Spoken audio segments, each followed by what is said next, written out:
Alors du coup pour la partie du camion on n'a pas eu à trop se casser la tête en fait. On a enlevé le sol qu'on avait déjà, donc avec l'aménagement pompier. On a ensuite, comme les précédentes vidéos, je vous mets la petite fiche en haut de l'écran. On a appliqué du ferrose, donc un convertisseur de rouille. À partir de là ensuite on a donc c'est collé les tasseaux avec du Sikaflex donc en 19 mm, on a posé de l'Armaflex en 19 mm.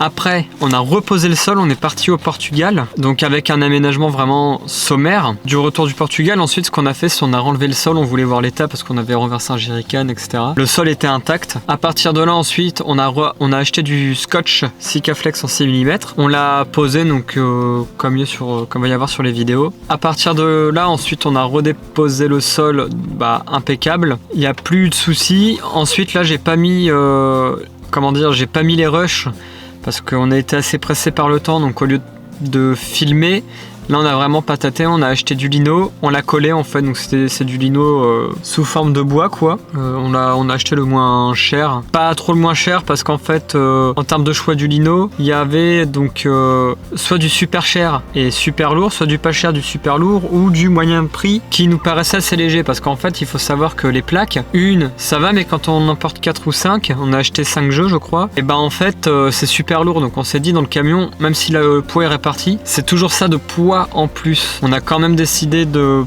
coller ça parce qu'en fait ça change vraiment la donne, on préférait ça parce qu'au Portugal vu qu'on est resté avec le sol noir et l'Armaflex tout noir autour de nous c'était un peu déprimant et le fait d'avoir clarifié le camion et surtout dès qu'on a clarifié le sol ça a vraiment fait toute la différence.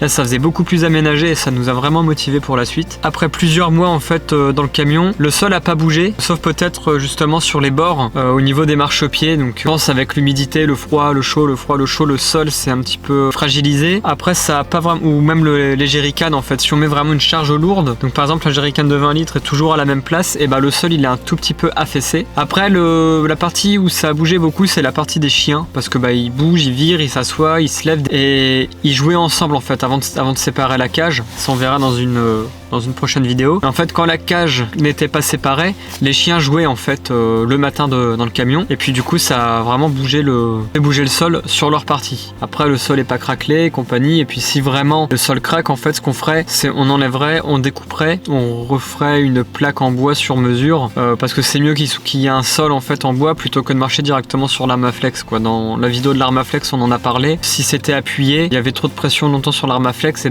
il n'y avait pas la même qualité en fait en termes d'isolation.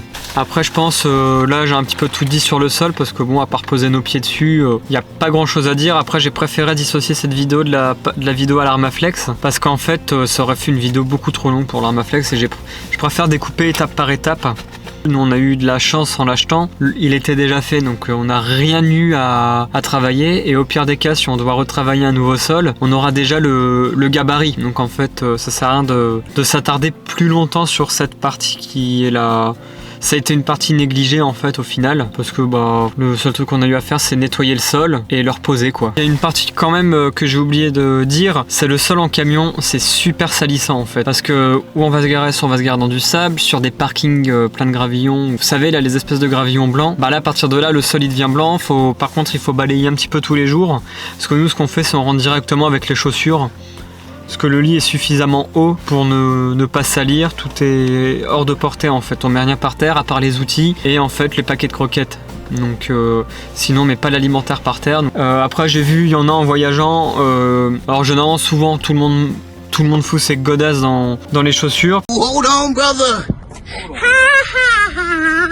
The crocodile Dundee's there boy. Puis le sol, l'entrée du camion c'est la cuisine, c'est l'entrée, c'est la salle à manger, c'est le salon. Et il y a la partie chambre quoi. Mais même la chambre, il y a un multi-espace. Donc du coup le sol, c'est normal qu'il soit sale. Ensuite on va renverser de l'eau, on va mettre des morceaux de nourriture. Il y a des choses qui vont tomber par terre. On va ramasser toute la crasse. Donc c'est la partie vraiment... c'est bien qu'elle soit petite parce qu'il y a moins à balayer. Que c'est balayé en vraiment 30 secondes quoi. C'est pas 120 mètres carrés de maison à laver, à devoir passer la serpillière, le balai, l'aspirateur. Là c'est un petit coup de balai et c'est fini.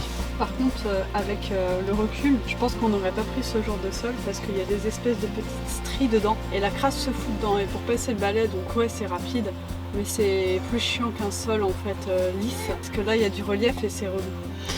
C'est vrai que c'est important à dire ça parce que autant c'est cool, mais dans un camion on va pas mettre d'aspirateur. Alors il y en a qui se ramènent avec des aspirateurs à main, c'est leur choix. Nous on a décidé de vraiment faire au maximum de low-tech. Donc pour les flemmards, veuillez prendre un sol lisse, quoi. Ouais, le mieux c'est un sol lisse pour en termes de rapidité de coup de balai, parce que c'est vrai que vu qu'il y a les stries, des fois c'est complexe, ou sinon la poussière elle va se mettre un petit peu sur les bords, donc entre le bord métallique et le sol. Et ça par contre c'est juste impossible à nettoyer, donc on essaie de gratter des fois comme on peut avec la brosse, une brosse à dents pour s'occuper de ça quoi. Et dès qu'il y a du liquide qui tombe sur le sol, ce qu'on fait c'est on a une serpillière, on la rince, on l'étend contre une branche et puis on va passer la serpillière dans le sol du camion quoi. Mais ce sera toujours un peu plus sale que dans une maison de toute manière. Ce qui est efficace, c'est le balai en poil en caoutchouc pour ramasser les poils. Pour ceux qui ont des chiens, c'est le top. Ouais, vu que nous on a les 2 chiens avec les poils, ouais, le balai en caoutchouc. Le balai de coiffeur.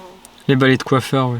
Ou les trucs statiques là. Ouais, ça fait ça. Ouais, c'est les balais statiques, c'est super efficace. Et puis avec une petite balayette, la petite balayette c'est sympa.